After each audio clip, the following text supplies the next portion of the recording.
G'day freedom lovers and patriots, I'm your host George Christensen, former Australian Member of Parliament, and this is Nation First, a show dedicated to finding the truth and pulling back the curtain on the globalists for all to see. We believe in defending our sovereignty and democratic free way of life, and that we have to be on the right side of history by resisting the Great Reset. Now make sure you hit the like button, subscribe to this channel, and click the bell to get more alerts when we have news to help you push back against the Great Reset. Let's dive in.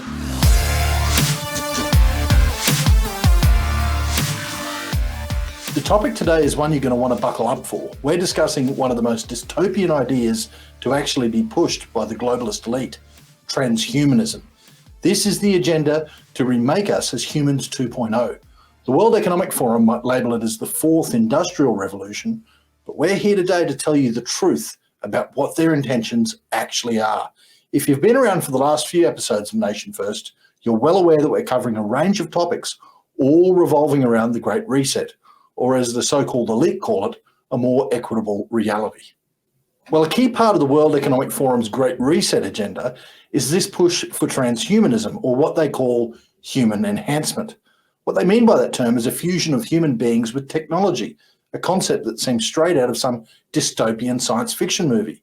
And yet, World Economic Forum frontman Klaus Schwab has been advocating for such a dystopia for a long, long time. He's quoted as saying, and this is my best Klaus Schwab impersonation, "New technologies and approaches are merging the physical, digital, and biological worlds in ways that will fundamentally transform humankind. The extent to which that transformation is positive will depend on how we navigate the risks and opportunities that arise along the way. The fourth industrial revolution could lead to forms of human augmentation that cause us to question the very nature of human existence, and even sooner than one might imagine." So it sounds like Mark Zuckerberg's push for the metaverse is happening more quickly than we might have anticipated. Let's explore more and see what else has been said about this malicious plan. Every so often the curtain falls and you get to take a peek at what's coming. Another World Economic Forum acolyte, historian Yuval Noah Harari, has outlined a frightening vision of a transhumanist future. He says humans are now hackable animals, no longer subject to the intelligent design of some god above the clouds, but our intelligent design. He goes on to state that the idea of humans having free will is over. Today, we have the technology to hack human beings on a massive scale, he says. People could look back in 100 years and identify the coronavirus epidemic as the moment when a new regime of surveillance took over, especially surveillance under the skin. So it appears there's a lot more to the Great Reset than just green energy policies. The transhumanist agenda is more than just artificial intelligence or robots taking over our jobs or gender-neutral restrooms at public facilities to accommodate the ever-growing push for uniformity amongst the masses. Transhumanism in reality is post-humanism. It is humanism with the optimism taken out, a movement that advocates for the transformation and the advancement of humanity through technology that runs the gamut from nanotechnology to AI. This paradigm is not limited to gadgets and medicine, but also takes in social, economic, cultural, institutional design, languages, and the psyche. To be blunt, transhumanism is a manufactured endpoint of human evolution. You might ask yourself, what kind of world will this look like? Well, it will be one where our bodies will be augmented and sterilized in utero. Scientists will be akin to gods.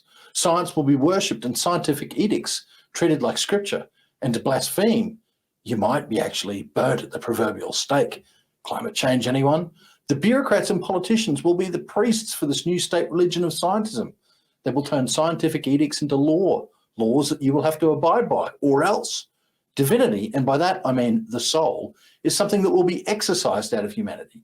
Not only will the Christian view of Imago Dei not be tolerated in this transhumanist future, but they will seek to completely blur the face of God and humanity.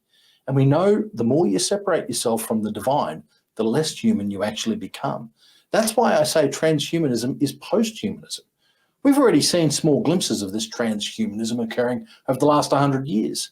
Social engineers have been chipping away at controlling our minds through fiction, non-fiction, film, the media, the education system, politics, religion, sports, celebrity influence, and rigged elections throughout the centuries. Programming has long been underway to homogenize the individual into part of an amorphous public persona, For example, the term public health is in itself a public relations term, created in 1913 when the Rockefeller Institute of Medical Research convinced individuals to give up their power to an outside, unseen authority.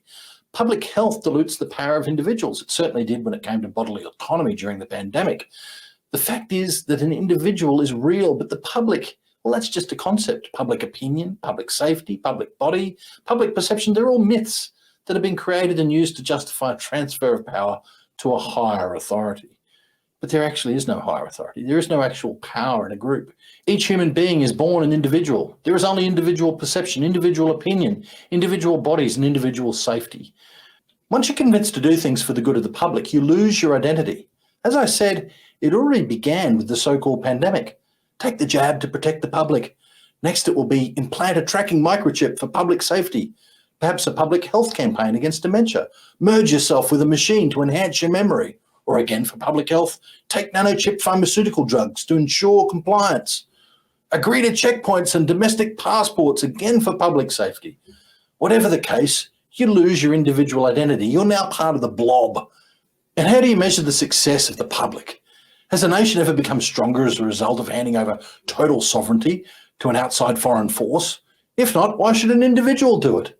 We're living through this in real time, and we need to be armed with the right information to fight this great reset transhumanist agenda. So please like this video, subscribe to this channel, and click the little bell to get more alerts when we have news to share with you on the Great Reset. Transhumanism is inversion reality to create order out of chaos, where up is down, black is white, sickness is health, male is female, abnormal is normal, and uniformity is unity. It is a reality of a perfect, controllable race. The transhumanist movement is not new or out of the box. It's been playing out before our eyes under the deception of politics and Hollywood makeup and glamour for more than a century now. We're slowly but surely being programmed to accept this life in the upside down. When you see someone saying that we're living in the Matrix or even a clown world, this is what they're referring to. The powers that be have been controlling minds, shifting societies, and influencing our behaviours at every chance they get. The transhumanism, post-humanism agenda is not about the equality of the sexes, since the sexes are meant to merge into this androgynous blob. Under this agenda, an era of social and ecological inequities are the new standard, where nature is unnecessary and human relationships are replaced by sex bots that cook, clean, converse or not, and provide physical needs. What if the deeper agenda was to weaken the male energy as protector and defender, subvert the female essence, and neutralize the divine through technologies such as CRISPR? CRISPR, C-R-I-S-P-R, genetically modifies DNA to redesign gender at the level of the human embryo to create an androgyne that cannot reproduce. After all, they're pushing feminism, the LGBTIQ agenda, and soy products, which loads the body up with estrogen and depletes testosterone in men. Coincidence? I think not. The transhumanist agenda offers a radical upgrade of humanity to something smarter, bigger, better. It suggests we're entering a virtual reality without a discussion of morals or spiritual matters, where we can transcend our biological limitations with implants or injections.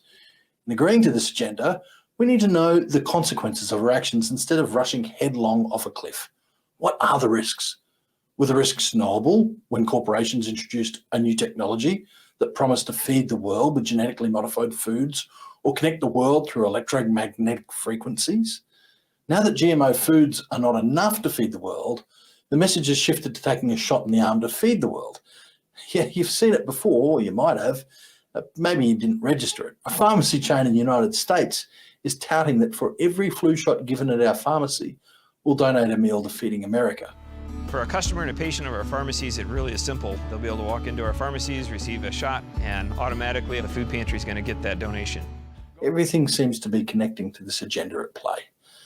Are the negative health effects of these previously untested technologies the real reason humanity needs to preserve itself in new ways?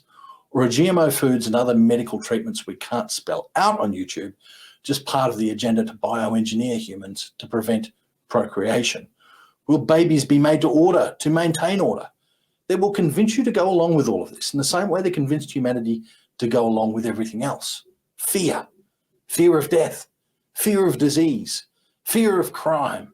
Fear of destruction. The powers that be will declare that humanity will go extinct or permanently destroy itself unless transhumanist technologies are realized. And what of those who choose not to partake? We saw what happened to those who refused mRNA jabs in recent times. They were fired, they were banned from public places, ostracized and dehumanized. Will the same happen to those who refuse to upgrade to human 2.0? Will we be labelled enemies of the state? Will we be sent off to concentration camps or quarantine camps? Will we be locked down in single-bedroom pod apartments where drones drop off government-issued foods, bugs, soy products, and lab-grown meat, of course, just to keep us enslaved and partially alive for the sake of optics? Freedom for humanity to evolve depends on voices who speak up against the infiltration by dark forces. Are you ready? For too long, we've sugarcoated malicious intent with stupidity. I'm convinced that people who run the world, who control the food supply, who have their hands in the energy sector, know exactly what they're doing to humanity. We're already witnessing some strange things taking place in this world. I mean, let's have a look at these headlines that have come out over the last year or so. Tracking humans, medical pills with microchips, and a new proposal to monitor your carbon footprint. Swedes are getting implants in their hands to replace cash credit cards. People get microchips implanted that include vaccine records amid new COVID restrictions. If it's not bad enough that some humans are potentially genetically modified by substances that, once again, we can't name on YouTube, now there is a push to take it one step further. There's an interesting article published by Forbes promoting this whole agenda and explaining all of its potential benefits. They're on board with our bodies being augmented, our thoughts being transferable, and they like the idea of us humans being forced to become more empathetic to others through technology. As we said earlier, there will be people who are all in on this transhumanist religion, and we have to do everything in our power to keep our DNA in line with the way God created us to be. Clearly, the powers that be are once again trying to play God and control humanity. I conclude with this. We're living in interesting times. The future can appear bright, but it could also end up being a complete disaster. Evil has been with us for a long time, and it certainly isn't going away. Some evil notions like eugenics are also not going away. Transhumanism is much like eugenics in that it tries to strip out the flaws and peculiarities of humanity. But these flaws and peculiarities are exactly what makes us human. I also think that the evil desire for total control by the globalist elites hasn't gone away, and thus their plan for a one-world government is still being pursued. Transhumanism will mean more control and more technocracy and centralization of government. As a Christian, I believe the book of Revelation shows us a lot of what's to come. And yes, it looks like it's going to be a bumpy road for those who are walking on the path of righteousness. The Bible says we're not battling against flesh and blood, but against spirits and principalities. There are dark forces working against us, dark forces pushing transhumanism. But we will win, armed with the knowledge that we're on the right side of history, God's history. And if you want to be armed with more knowledge, please like this video, subscribe to this channel, and click the little bell to get more alerts on when we have news to share with you on The Great Reset. Until next time, God bless you, your family, and our nation. I'm George Christensen. This is Nation First.